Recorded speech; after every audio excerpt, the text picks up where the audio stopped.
Sikenshi amateka yandikwa n'umuntu umwe, ariko ku tariki ya 8 Gicurasi 2025 imbaga y'abantu barenga miliyari 1,600,000 ku isi yose bahagaritse ibyo barimo, barahumeka, barareba ndetse baranitegereza.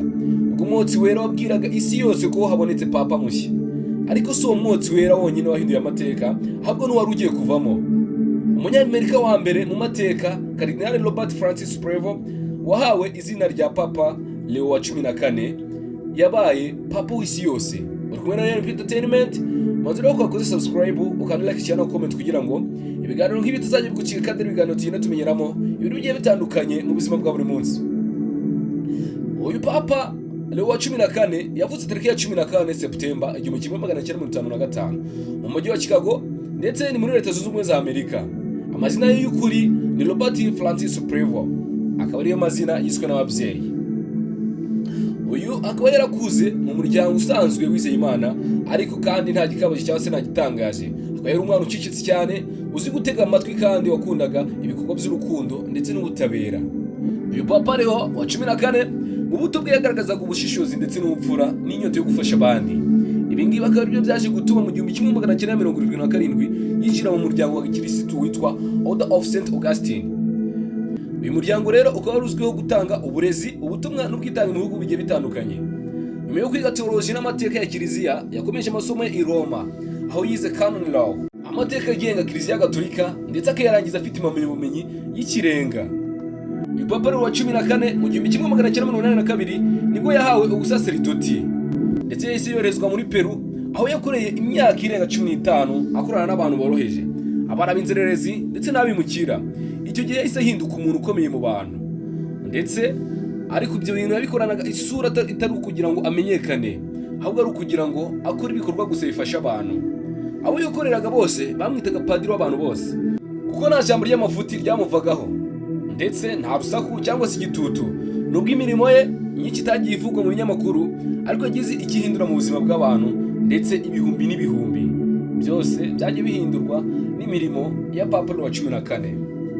Ariko rero ushobora kwibaza ngo ni gute umuntu wavukiye mu mujyi wa Chicago akajya gukorera ubutumwa muri Peru, yagira i Roma akagera ku ntebe ya Petero, ahantu hatorewe abapapa kuva mu myaka 2000 ishize. Reka turebere hamwe uko Cardinal Prevo yateye intambwe ku yindi kugeza ubwo yambitswe umwambaro wera usobanura ubuyobozi bwa roho ku isi yose. Mu mwaka wa 2004, nyuma y'imyaka myinshi akorera muri Peru, uyu Robert Prevo yagizwe arikepiskopi wa Chicago, umwe mu mijyi ikomeye cyane ya Kiliziya muri icyo gihugu, aho yakuye izina ryiza mu buyobozi ndetse bushingiye ku bumwe, ubumuntu, iterambere ndetse n'imibereho myiza y'abantu.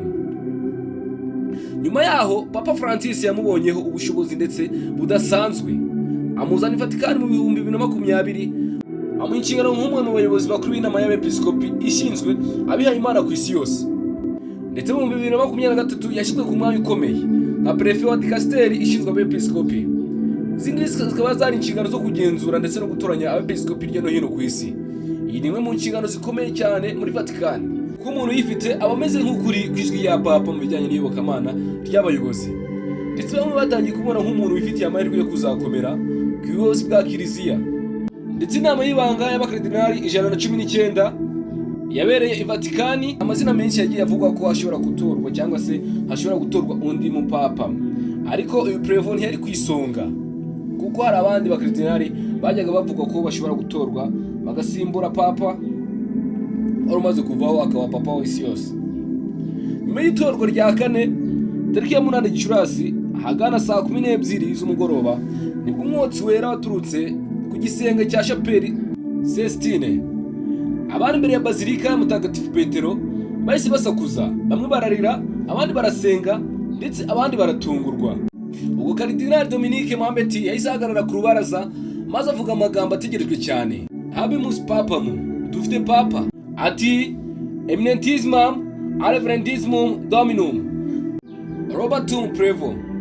Uwo mwanya Umunyamerika wa mbere mu mateka abapapa wa Kiliziya ku isi yose, ndetse afata izina rya Papa Leo wa 14. Ndetse bivugwa ko uyu Prevo yahisemo izina rya Leo mu rwego rwo guhereza icyubahiro Papa Leo wa 13 wayoboye Kiliziya mu kinyejana cya 19. Uyu Leo wa 13 akaba azwiho kuba yaranditse igitabo cyangwa se inyandiko yise Rerum Novarum, isaba ko abakozi bose bakwiriye kubahwa bagahabwa uburenganzira bwo gushyira hamwe ndetse no guhabwa umushahara ujyanye n'akazi bakora. Ndetse uyu papa mushya yashatse kwerekana ko azaba umuyobozi uharanira ubutabera, amahoro n'ubwubahane mu isi yugarijwe n'ubusumbane. Ndetse ubwo yagaragaraga bwa mbere imbere y'imbaga, ijambo rye rya mbere ryari amahoro abe kuri mwese. Yari yambaye umwambaro woroshye utuje, ariko ijwi rye ryari rifite ubutumwa bukomeye kubemera. Yagize ati, turifuza kiliziya yubaka, itega amatwi, igira impuhwe kandi ihagurukira abarengana. Ati, ndi hano nk'uwumva, sindi hano nk'ugira itegeko. Papa Leo wa 14 yagaragaje ko azakomeza umurongo wa Papa Francis wo kwegera abakene, abimukira, urubyiruko ndetse n'abibasiwe n'amateka mabi y'isi. Abayobozi b'isi bose bamwakiriye cyangwa se bamwakiranye amagambo meza n'ay'icyubahiro. Perezida wa Amerika yavuze ati, ni by'agatangaza ndetse kubona Umunyamerika ayobora kiliziya gatolika. Tuzamufasha mu rugendo rwe rwose ndetse no gusabana n'amahanga. Mu gihe abaturage ba Peru bose barize bavuga ko ari umuntu w'inyangamugayo wabagendeyeho mu bihe bikomeye.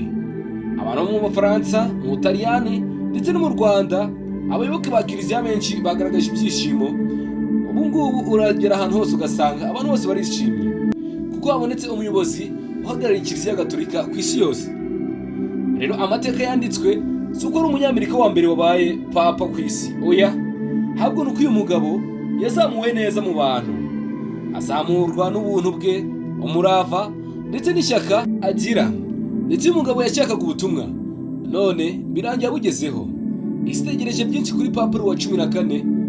Ese azabishobora cyangwa se ni ibihe bintu bizatubwira ko yabigezeho cyangwa se ko yashoboye ibyo yiyemeje? Icyo ni ikibazo abantu benshi bari kwibaza ndetse n'isi muri rusange, ariko dufite n'amatsiko. Reka twicare twirebere, dutegereze ibikorwa byivugira. Uri kumwe na Entertainment, reba ko kuze subscribe, kandi like, share na comment, utwandikira utubwire uko ubyumva ndetse n'uko ubibona. Ubuyobozi bwa Papa Leo wa 14 buzaba ari ubuyobozi bumeze gute, cyangwa se abakristo babyakiriye gute? Ikiriho nuko yavuze ko ariho nk'uwumva, atariho nk'ugira itegeko. Yaje avuga ko ariho nyine nk'umuntu wumva abantu, ntago yaje nk'umuntu ushyiraho abantu amategeko, oya. Rero twandikira muri comment ibiganiro nk'ibi tuzajya gucika kandi ibiganiro tugenda tumenyeramo ibintu byinshi bigiye bitandukanye mu buzima bwa buri munsi.